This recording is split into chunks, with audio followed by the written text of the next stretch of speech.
What if I told you that the key to unlocking English fluency is not saying a single word for the next few weeks? That the most productive thing you can do is simply listen, and listen, and listen some more? We know what you're thinking. I'm an adult. I have no time to waste on babbling stage listening. That thinking, however, is the biggest mistake you can make. The listening infant stage is where all your fluency is built. It's where your brain gathers the raw material it needs to speak flawlessly later. Today on Listen First English, we're pulling back the curtain on the A1 stage. We're going to define exactly what kind of content you need to be listening to, how to measure your progress without speaking, and the 3 rules you must follow to get the most out of this crucial phase. Stay with us. Welcome back. I'm Ava, and this is Ben. We've set the stage, Ava. We've established that the brain has a natural blueprint for language acquisition. Now it's time to put theory into practice. Our listeners are ready to become listening infants. Exactly. And this isn't just passive listening, Ben. This is deep listening. So let's clarify this term.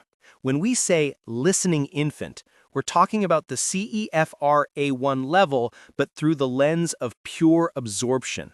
This stage is 99% receptive input. This is where we break the adult habit of translation. An adult, when hearing a new word, immediately wants to ask, what does that mean in my language? A baby, however, just hears the sound and links it to the thing they see or the emotion they feel. We need to force that natural link. Your content should be simple, high repetition, and highly contextual.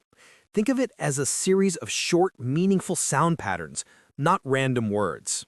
Our goal here is to build the internal sound dictionary. Think of all the common, high-frequency words that make up 80% of daily English. Words like the, is, go, yes, no, eat, feel. We want those words to become second nature, pure sound associations, not translations. Here's a quick story. I had a student who tried to learn 1,000 words a month. He was brilliant, but the words were just floating in his head, unattached. When he switched to listening to simple, repeated stories about a cat eating a fish, meow, he only learned 10 words that week. But those 10 words became fluent tools. They had a home in his brain. That's the power of the listening infant stage. To succeed in this stage, we have 3 non-negotiable rules. These are the guideposts for the next several weeks of your life. Rule number 1, repetition over variety. Forget listening to a different podcast every day. Your brain doesn't learn from newness, it learns from reinforcement. Listen to the same simple 5-minute story or dialogue 10 times in a row, or even 20 times. You want the sound pattern to drill so deeply that you can almost anticipate the words. This builds the pathways. Rule number 2, context over clarity. You will hear a word you don't know. Do not stop. Do not look it up. Your adult instinct will scream at you to look it up. Resist it. Let the context, the story, the tone, the situation tell you the meaning. If you look it up, you break the subconscious link we are trying to build. This takes incredible discipline, but it's crucial. Looking up a word turns your automatic learning system off. And rule number 3, listen with your body, not just your ears.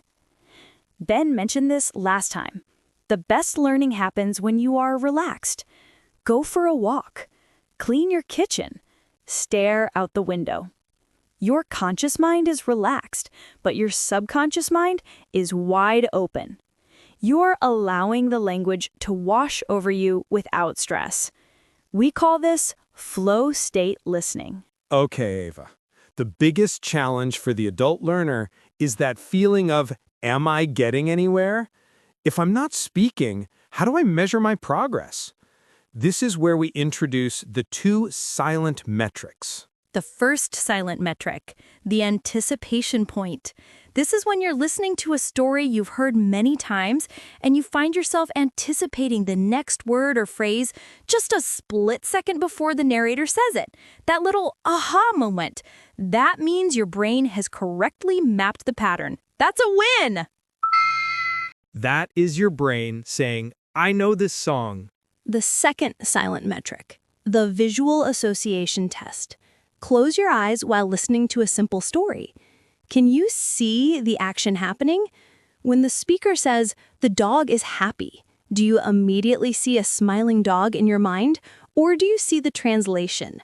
If you see the image, you have successfully built a direct English-to-concept link. That is true progress. Use these 2 metrics to track your journey. Don't worry about speaking yet. Worry about seeing the movie in your head and anticipating the plot. Once you master this, you're ready for the next level. This stage, the listening infant, is not forever. It is a necessary foundation. But how do you know when you're ready to transition to A2, the toddler talker? You know you're ready when you hit the 90% comprehension threshold. This is when you can listen to a piece of content designated as A1, and without straining or translating, you understand about 90% of what is being said. The remaining 10% is where your brain is still growing. And here is a secret. When you start speaking in A2, it won't be a sudden perfect flood. It will be an urge.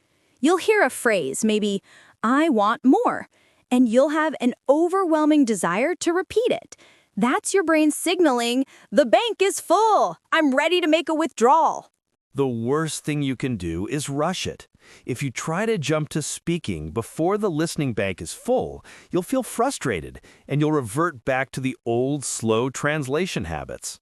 Stay in the A1 stage until that 90% comprehension feels easy and automatic. Today, we defined the listening infant stage, a period of intense, non-translating, repetitive listening. The goal is to build direct sound-to-concept links.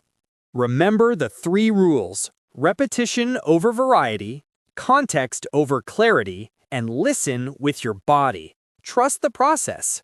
Now you know what to listen for, but how do you find the right listening materials for all the CEFR stages? That's what we'll explore next time. Join us next time for The Tipping Point, from listening to talking, mapping your sound bank to simple sentences. We'll show you exactly how the A2 speaking urge begins. Subscribe to Listen First English and let's build your foundation together. See you then.